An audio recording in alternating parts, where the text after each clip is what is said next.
সুপ্রিয় শিক্ষার্থীগণ, তোমাদের আজকে এমন একটা বিষয় আলোচনা করব যেটা মানব দেহের একটা গুরুত্বপূর্ণ জিনিস, অর্থাৎ আমাদের শরীরে মাংস, ত্বক, চুল এবং নখ, অর্থাৎ muscle, skin, hair and nails এর মেইন কনস্টিটিউশন, যেটা প্রধান উপাদান সেটা হলো প্রোটিন।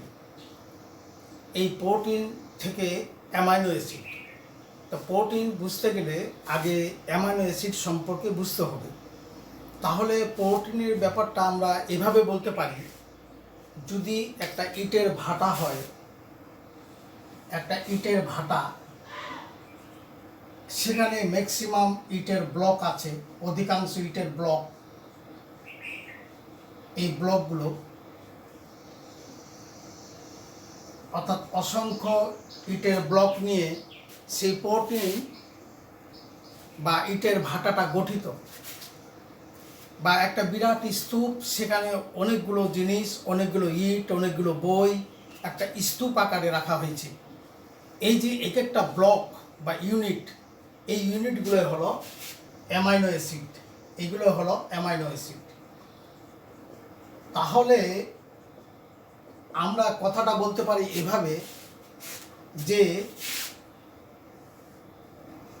অ্যামাইনো অ্যাসিডের পলিমারটাই হলো প্রোটিন। প্রোটিন, যে প্রোটিন আমাদের মাংসপেশি, আমাদের ত্বক, চুল এবং নখ এই প্রোটিন দ্বারা গঠিত। তাহলে প্রোটিন পলিমার তখন মনোমার হচ্ছে অ্যামাইনো অ্যাসিড।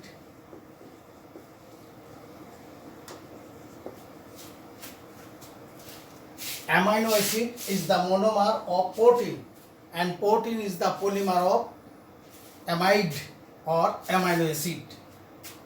আর এই প্রোটিনের মধ্যে আছে অ্যামাইড, এইরকম অ্যামাইড জাতীয় জিনিসগুলো, অর্থাৎ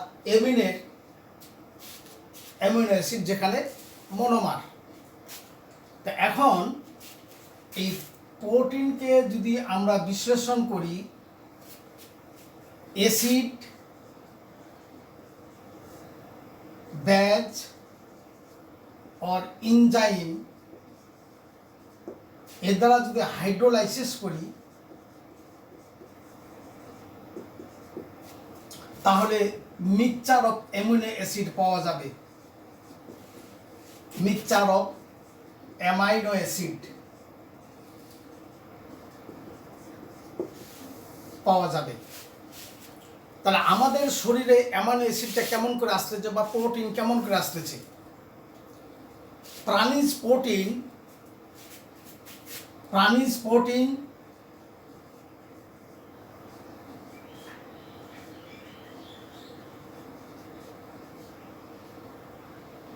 প্রোটিন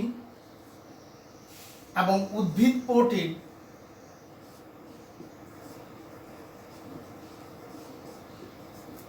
এগুলো পরিপাকতন্ত্রে, আমরা যে প্রাণীগুলো যে প্রোটিনগুলো খায়, অর্থাৎ মাছ, মাংস, উদ্ভিদগুলো যে প্রোটিন খায়, প্রোটিন সংরক্ষণ করে রাখে, সেটা হলো উদ্ভিদ প্রোটিন, প্রাণীজ প্রোটিন। এগুলো পরিপাকতন্ত্রের মাধ্যমে বিশ্লেষিত হয়ে বায়োকেমিক্যালি সেগুলোই অ্যামিনো অ্যাসিডে রূপান্তর হয়, সেগুলো আমাদের দেহে কাজে লাগে। এই হলো প্রাণীজ এবং উদ্ভিদ প্রোটিন থেকে আমরা অ্যামিনো অ্যাসিড পাই। অর্থাৎ জীবন ধারণের জন্য আমাদের প্রোটিন খুব দরকার। এই প্রোটিনটা প্রাণীজ থেকে পাইতে পারি, উদ্ভিদ থেকে পাইতে পারি, পেয়ে আমাদের শরীরে বায়োকেমিক্যালি পরিপাকতন্ত্রে অ্যামিনো অ্যাসিডে রূপান্তর হয়। এই অ্যামিনো অ্যাসিডটা আমাদের জীবন ধারণের জন্য খুবই গুরুত্বপূর্ণ। তো প্রোটিন থেকে এই যে মিক্সচার অফ অ্যামাইনো অ্যাসিড পেলাম, এর মধ্যে 20টি অ্যামাইনো অ্যাসিড খুবই গুরুত্বপূর্ণ। এই 20টির মধ্যে 10টি অ্যামাইনো অ্যাসিড এসেনশিয়াল অ্যান্ড 10টি হইল নন এসেনশিয়াল। তার মানে অ্যামাইনো অ্যাসিড থেকে যে 20টি গুরুত্বপূর্ণ, আমরা প্রোটিন থেকে যে 20টি অ্যামাইনো অ্যাসিড পাই, তার মধ্যে 10টি হলো এসেনশিয়াল, 10টি হলো নন এসেনশিয়াল। এসেনশিয়াল বলতে বোঝাচ্ছে এগুলো খাদ্যের মাধ্যমে এই অ্যামাইনো অ্যাসিডগুলো আমাদের গ্রহণ করতে হয়। আর নন এসেনশিয়াল হলো আমাদের শরীরের যে কোষ আছে বা টিস্যু আছে, এই টিস্যুগুলোর কাছ থেকে স্বতঃস্ফূর্তভাবে এগুলো তৈরি হয়। 10টি ওইগুলোকে বলা হচ্ছে নন এসেনশিয়াল। তার মধ্যে আমরা পাবো গ্লাইসিন, অ্যালানিন, ভেলিন ইত্যাদি। আর এখান থেকে পাবো সিস্টিন ইত্যাদি, হিস্টিডিন, প্রোলিন ইত্যাদি। আমরা অ্যামিনো অ্যাসিডের যখন ক্লাসিফিকেশন করব তখন এই বিষয়ে আরও বিস্তারিত আলোচনা করব। তো এইগুলো অ্যামিনো অ্যাসিড সম্পর্কে আমাদের আলোচনা। তার মানে প্রোটিন আলোচনা করলে অ্যামিনো অ্যাসিডকে জানতেই হবে। এবং প্রোটিনটা হলো is the main constitution of the human body, বিশেষ করে mainly muscle, skin, hair and nails. These are all constituted by proteins, and by the hydrolysis of proteins in presence of acid, basic or any enzymes, mixture of amino acids will be obtained. And these 20 number of amino acids are very important. Among of them, 20 amino acids are essential and 10 amino acids are essential and another 10 amino acids are non-essential. That is, those amino acids are secrets from cell. This is the non-essential. And those amino acids can be obtained from food. These are essential amino acids. তো যাই হোক, এখন আমরা এই amino acid সম্পর্কে একটা ধারণা পাইলাম। এখন রাসায়নিকভাবে এই অ্যামাইনো অ্যাসিডটা আমরা কেমন করে চিনতে পারবো? এত বড় একটা গুরুত্বপূর্ণ জিনিস, এই গুরুত্বপূর্ণ জিনিসটাকে আমরা রাসায়নিকভাবে তার চেহারাটা একটু দেখে আসি। অর্থাৎ অ্যামাইনো অ্যাসিডের সংকেত, রাসায়নিক গঠন যেভাবেই বলি না কেন, অ্যামাইনো অ্যাসিড আমরা কেমন করে বুঝতে পারবো? এই অ্যাসিডটা খুব একটা ইন্টারেস্টিং অ্যাসিড। তোমরা যারা বায়োলজি পড়তেছ, বায়োলজিতে ডিএনএ, আরএনএ এ সম্পর্কে আলোচনার আমার আশা থাকলো। জেনেটিক কোড ওদিকে না যায় আমি প্রথমে অ্যামাইনো অ্যাসিড সম্পর্কে গঠনটা আলোচনা করি। অ্যামাইনো অ্যাসিডের এই অংশটা কার্বক্সিল গ্রুপ।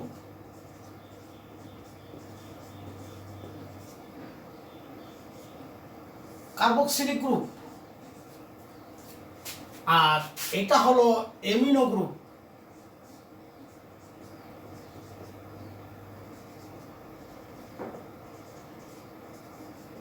অ্যামিনো গ্রুপ এটা বেসিক ইন নেচার, এটা অ্যাসিডিক ইন নেচার। এখন এই কার্বক্সিলিক গ্রুপ এবং অ্যামিনো গ্রুপ একটা কার্বন দ্বারা সংযুক্ত করে দিবে। দুটো বিপরীত ধর্মী, অ্যাসিডিক অ্যান্ড বেসিক, দুটো opposite character, that bifunctional. Amino acid is the bifunctional compound where containing the acidic group and basic group. একটা কার্বন একটা সংযুক্ত করে দিবে। এই কার্বন দুইজনকে সংযুক্ত করে দিল এবং এর সঙ্গে হাইড্রোজেন এবং আর, এইটাকে বলা হয় আলফা কার্বন, অর্থাৎ এইটাকে বলা হবে আলফা অ্যামিনো অ্যাসিড।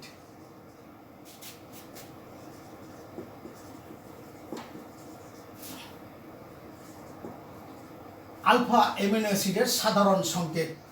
এখন আরের উপর নির্ভর করবে অ্যাসিডটার বৈশিষ্ট্য। যেমন প্রোটিনের বৈশিষ্ট্য ধর্মগুলো ভিন্ন ভিন্ন।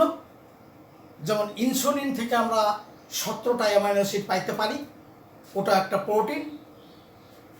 যাই হোক, সেগুলো প্রোটিন সম্পর্কে আরও আমি বিস্তারিত আলোচনা করব। তাহলে এই অ্যামাইনো অ্যাসিড চিনবার এটা একটা উপায়। এটা অ্যামাইনো অ্যাসিডের সাধারণ সংকেত, জেনারেল ফর্মুলা।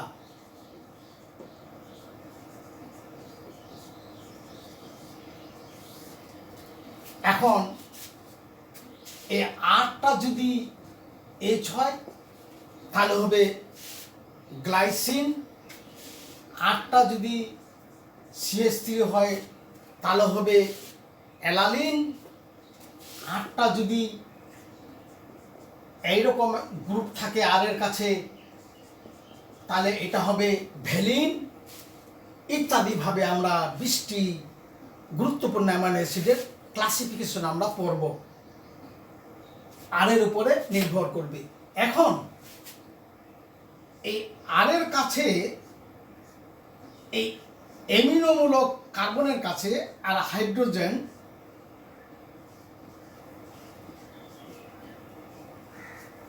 এখানে এইটা যখন ডান দিকে অবস্থান করবে তখন বি আলফা অ্যামিনো অ্যাসিড। এখন যেহেতু এটা হলো কাইরাল কার্বন, এটা যখন আবার মিরর, এটা অপটিক্যালি অ্যাক্টিভ। এই মিরর দর্পণে যখন এটা বাম দিকে আসবে, এটা হবে এল আলফা অ্যামিনো অ্যাসিড। এই মূলত এল আলফা অ্যামিনো অ্যাসিডগুলো প্রোটিনে বেশি পরিমাণে গুরুত্বপূর্ণ ভূমিকা পালন করে। তাহলে কার্বন, এই কাইরাল কার্বন, এখানে যে হাইড্রোজেন থাকে তাহলে হবে গ্লাইসিন। একমাত্র গ্লাইসিন যেটা অ্যামাইনো অ্যাসিড সেটা অপটিক্যালি ইনঅ্যাক্টিভ, অর্থাৎ এই অ্যাসিডটা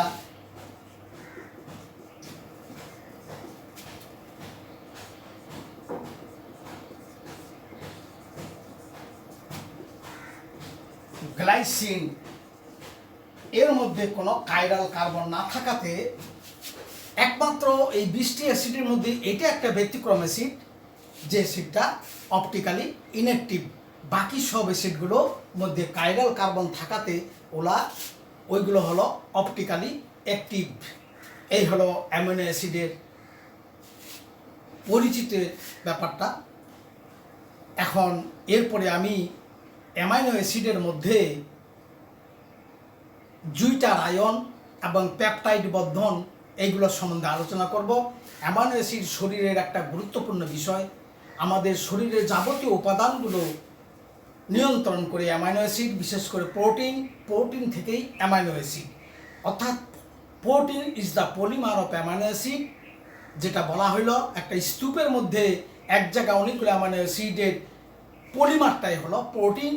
ওই অ্যামাইনো অ্যাসিড প্রোটিনকে যদি হাইড্রোলাইসিস করা যায় তাহলে হয়ে যাবে মিক্সচার অফ অ্যামাইনো অ্যাসিড। তার মধ্যে 20টি অ্যামাইনো অ্যাসিড আমাদের শরীরের জন্য খুবই গুরুত্বপূর্ণ। এর মধ্যে 10টি এসেনশিয়াল, বাকি 10টি নন এসেনশিয়াল।